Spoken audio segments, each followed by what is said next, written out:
मिरजेतील येणाऱ्या सांगली मिरज कुपवाड महानगरपालिकेच्या निवडणुका आता काही दिवसातच येणार आहेत।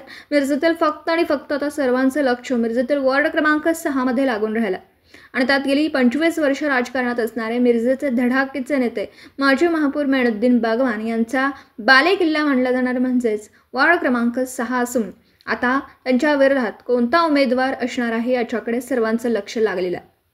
कारण माजी महापौर मेनुद्दीन बागवान यांनी विकास कामं व सामाजिक कार्य आणि सर्व कार्यकर्त्यांना सांभाळून घेऊन आतापर्यंत ते चालत आलेत। त्यामुळे येणाऱ्या महापालिका निवडणुकीमध्ये कोणता मातब्बर नेता माजी महापौर मेनुद्दीन बागवान यांच्या समोर टिकणार नसल्याची चर्चा मिरजेत सुरू आहे आणि बागवान हे गेल्या निवडणुकीच्या मताधिक्यापेक्षा यावेळी जास्तीत जास्त मताधिक्यांनी विजयी होणार असंही मिरजेत चर्चा सुरू आहे। हा होता N24 मराठी न्यूज चॅनलचा स्पेशल रिपोर्ट। दिवसभरातील घडामोडींचा आढावा घेण्यासाठी पाहत रहा N24 मराठी न्यूज चॅनल।